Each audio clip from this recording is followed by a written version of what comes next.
یہ جو آیت نمبر 22 تھی نا سورۃ المحمد کی، اس میں اللہ تعالیٰ نے کہا کہ اگر تم منافقوں سے خطاب تھا نا کہ اگر تم حاکم بن جاؤ، یہ منافق جو ہیں جن کا ایمان پختہ نہیں ہے وہ اگر حاکم بنا دیے جائیں، تولیتم کا ورڈ تھا، تو تولیتم ہوتا ہے یا تو تم والی بنا دیے جاؤ، دو مطلب نکلتے ہیں، یا والی بنا دیے جاؤ یا تم منہ موڑ جاؤ. یعنی کہ یہ جو منافق تھے اگر یہ والی بن جائیں جن کی تربیت بھی مکمل نہیں ہے، جن کا ایمان بھی خالص نہیں ہے، تو پھر یہ کیا کریں گے. اور دوسرا معنی یہ ہے کہ اگر یہ منہ موڑ جائیں، یعنی کہ یہ جو ظاہری سا ایمان ہے اگر یہ بھی چلا جائے، اس سے بھی منہ موڑ جائیں، تو یہ کیا کریں گے کہ اگر حاکم بن جاؤ تم یا تم منہ موڑ جاؤ، تو ولیتم ان تفسدوا، یہ کہ تم فساد کرو زمین میں، تو پھر کیا کریں گے وہ فساد کریں گے زمین میں. اور اس کے بعد کہا گیا تھا وَتُقَطِّعُوا أَرْحَامَكُمْ، اور تم کاٹو گے اپنے رشتوں کو. یعنی کہ ایک ایمان سے عاری انسان جو ہے نا وہ زمین میں فساد کرتا ہے. فساد کیا ہوتا ہے؟ جب، اور ہوتا کب ہے؟ جب حقدار کو اس کا حق نہیں دیا جاتا. جب ظلم ہوتا ہے تو پھر فساد ہو جاتا ہے. فساد کا نتیجہ، ظلم کا نتیجہ ہی فساد ہے. بے امنی ہو جائے گی، کوئی سکون نہیں رہے گا. تو یہ فساد کریں گے، اور رشتہ داروں کو سے قطع تعلقی کرنا بھی فساد کا حصہ ہے. تو پھر یہ کرنے لگیں گے. لیکن آج کے پارہ میں ہم نے کیا پڑھا؟ آج کے پارہ میں 28 پارہ میں سورہ ممتحنہ میں 3rd آیت میں لن تنفعکم، ہرگز نہیں، تنفعکم فائدہ دیں گی تمہیں، ارحامکم رشتہ داریاں تمہاری، ولا اولادکم اور نہ اولاد تمہاری، یوم القیامت دن قیامت کے. وہ فیصلہ کرے گا درمیان تمہارے اور اللہ تعالیٰ جو تم عمل کرتے ہو خوب دیکھنے والا.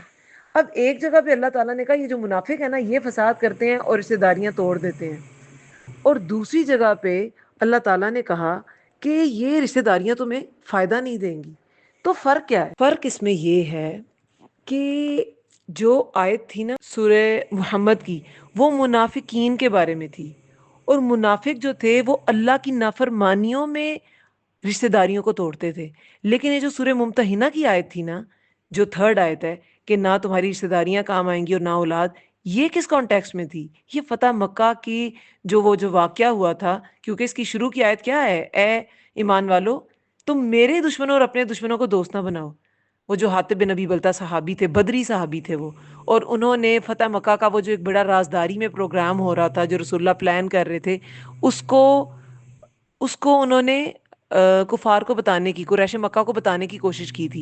لیکن نیت پیچھے کیا تھی؟ میرے رشتہ دار، میرے گھر والے، میرے بیوی بچے مکہ میں ہیں، ان کا کوئی محافظ ادھر نہیں ہے، تو وہ بچ جائیں، ان کو کوئی ضرر نہ پہنچے. تو اللہ تعالیٰ نے کہا کہ ہرگز تمہیں رشتہ داریاں اور تمہاری اولاد تمہیں فائدہ نہیں دے گی. جو تم عمل کرتے ہو اللہ تمہیں اس کا اجر دے گا. تو بات سمجھ میں یہ آئی کہ جب رشتہ داریاں انسان نبھاتا ہے اللہ تعالیٰ کی نافرمانیوں میں، وہ نہیں نبھانی، اور اللہ تعالیٰ کی فرما برداری کی وجہ سے رشتے نبھانے ہیں. رشتے نبھانے کے لیے اللہ کی نافرمانیاں نہیں کرنی. رشتے نبھانا مقصد نہیں ہے، مقصد اللہ کی فرما برداری ہے. اس وجہ سے رشتے نبھائے جاتے ہیں. رشتے نبھانا مقصد نہیں ہے کہ اس میں اللہ کی نافرمانی ہو جائے تو کوئی بات نہیں. اس بات کو ہمیشہ یاد رکھیں. اور اس پارہ میں پے در پہ کتنے احکامات آئے جس میں پھر مال اور اولاد کا ذکر تھا، مال اور اولاد کا ذکر تھا. جیسے کہ آیت نمبر 9 میں بھی سورہ منافقون 28 پارہ میں کیا اللہ تعالیٰ نے فرمایا؟ یا ایھا الذین آمنوا لا تلہکم، اے لوگوں جو ایمان لائے ہو نہ غافل کریں تمہیں مال تمہارے اور نہ اولاد تمہاری اللہ کے ذکر سے. جو کوئی کرے گا ایسا تو یہی لوگ خاسرون ہیں، خسارہ پانے والے ہیں. تو رشتہ داریاں یہاں مال اور اولاد کی بات ہی، کوئی بھی رشتہ داری اللہ کے لیے نبھانی ہے، اللہ کے چہرے کے لیے نبھانی ہے. پھر اسی پارہ میں 28 پارہ میں سورہ التغابن میں اس میں 14 آیت میں کیا تھا؟ اے لوگوں جو ایمان لائے ہو بے شک تمہاری بیویوں میں سے اور تمہاری اولاد میں سے دشمن ہے تمہارے، بس محتاط رہو. اور اگر تم معاف کر دو اور تم درگزر کرو، اب یہ رشتہ داریاں نبھانے کا یہ ایک طریقہ بتایا گیا ہے کہ معاف کرو، درگزر کرو، بخش دو، تو بے شک اللہ بہت بخشنے والا ہے، نہایت رحم کرنے والا ہے.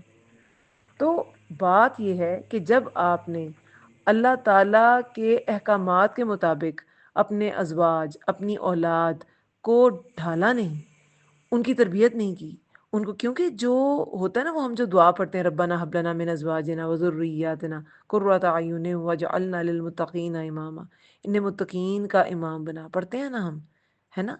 تو یہ جو متقین کا امام بنانا، اور یہ جو انسان پہ ذمہ داری ہے کہ وہ تقوی کی راہ پہ اپنے گھر والوں کو چلائے، عورت کی ذمہ داری اس کے بچوں کی ہے، لیکن شوہر کی جو ذمہ داری ہے نا، اس کی بیوی بچوں دونوں کی ہے۔ اس لیے یہاں پہ ایمان والوں سے خطاب ہے، اور ازواج اولاد دونوں کا حکم ہے۔ لیکن عورت کے لیے آپ یہ کہہ لیں کہ اس کو یہ ایک آپ کہہ لیں کہ چھوٹ ہے، ایک اس پہ اس کو بری کیا گیا اس ذمہ داری سے، وہ مرد کی ذمہ دار نہیں ہے، لیکن مرد ہے، وہ اولاد کی ذمہ دار ہے۔ تو اس بات کو ہمیشہ ذہن میں رکھیں، ٹھیک ہے؟ اور آگے اینڈ پہ پارا کے پھر اللہ تعالیٰ نے یہ اولاد کے بارے میں، اس کے بارے میں حکم تھا۔ آیت نمبر یہ ہے 6 آیت ہے سورہ التحریم کی 28 پارہ میں، اے لوگوں جو ایمان لائے ہو، بچاؤ اپنے آپ کو اور اپنے گھر والوں کو ایسی آگ سے، ایندھن ہوگا اس کا لوگ اور پتھر، انسان اور پتھر اس کا ایندھن ہوں گے، ناصب الحجارۃ، اور سخت فرشتے اس پر نگرانی کر رہے ہوں گے، وہ کسی کو جانے نہیں دیں گے، اسی آگ میں جلنا پڑے گا۔ تو یہ کتنی سخت آیات، یہ بار بار گھر والوں کی بات اس پارے، ایک پارہ میں ہی بار بار ڈسکس ہوئی ہے۔ تو سمجھ کے آئیے رشتے کس بیس پہ نبھانے ہیں، اس کی نیت اللہ تعالیٰ کی فرما برداری ہونی چاہیے۔ اپنے ازواج اور اپنے شوہر کو بھی آپ دعویٰ دے سکتے ہیں، ایسی تو بات نہیں ہے کہ نہیں کیا جا سکتا، ذمہ دار اس کی عورت نہیں ہے، لیکن اس کو بات وہ اچھی ضرور بتا سکتی ہے، اس کو قائل کر سکتی ہے، اور اس کی ہدایت کا موجب بھی بن سکتی ہے۔ اور خوف خدا کے بعد تو نیک عورت سب سے بڑی نعمت ہے، حدیث میں آتا ہے، تو یہ وہ کر سکتی ہے اور کرنا چاہیے۔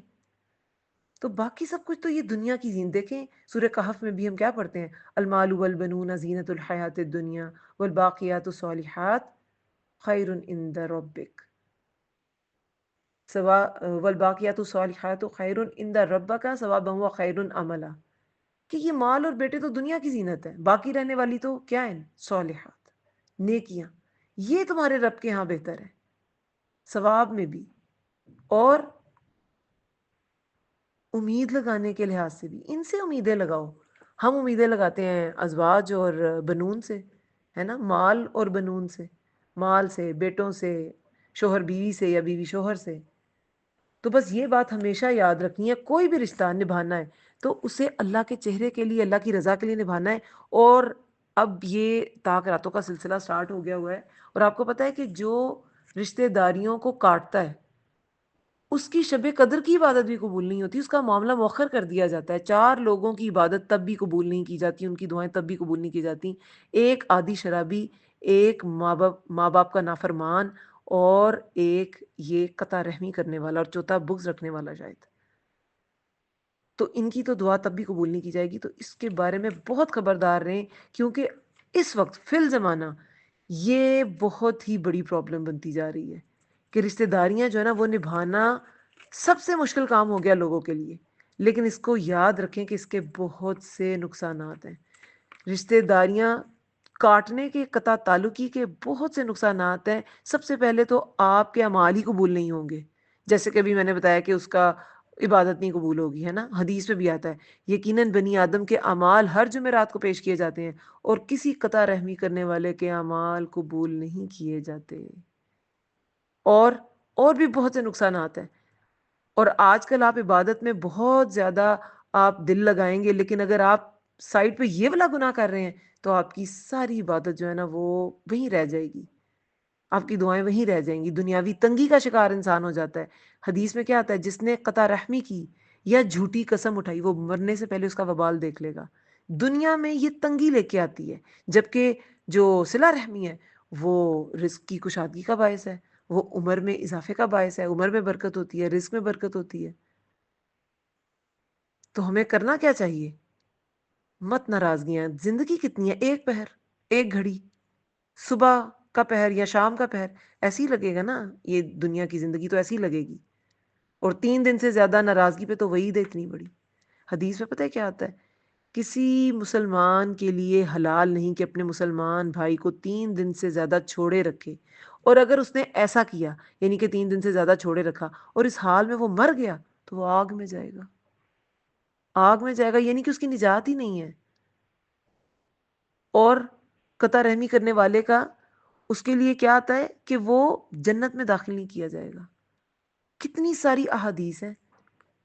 تو پہلے میں نے یہ بتا دیا کہ آپ نے صلہ رحمی کرنی کیوں ہے، یہ کرنی ہی اس لیے ہے اللہ تعالیٰ کی فرما برداری میں۔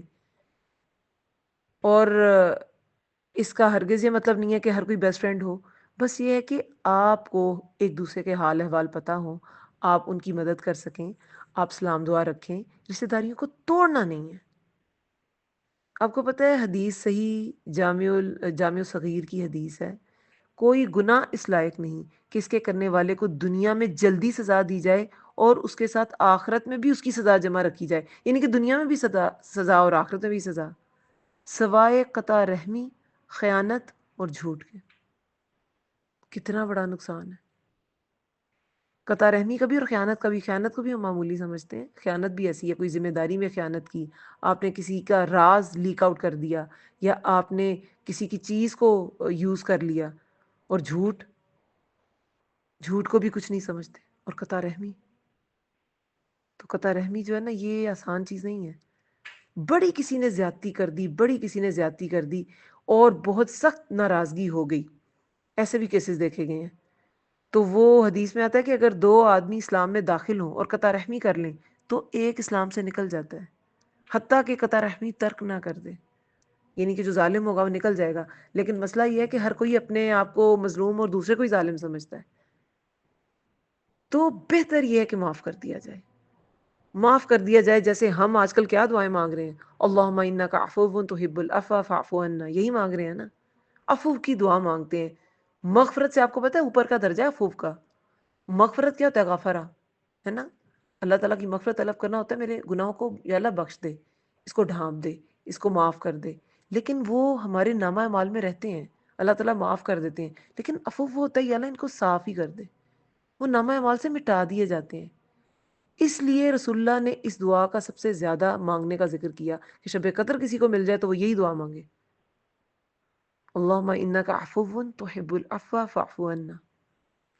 تو اس کو ضرور سوچیں، اپنے دلوں کو صاف کریں، جیسے آپ چاہتے ہیں کہ اللہ تعالیٰ آپ کے گناہوں کو معاف کر دے، تو اپنے دلوں کو بھی دوسروں کے لیے، دوسروں کی اذیتوں پر اپنے دلوں کو صاف کر لیں، معاف کر دیں، آج معاف کر دیں، زندگی کتنی ہے، اور دوسروں کو بھی اس کی تاکید کریں تاکہ جو کوئی اس گناہ سے نکلے آپ کی وجہ سے، آپ کو اس کا بھی ثواب ملے گا انشاءاللہ۔ جزاکم اللہ خیر۔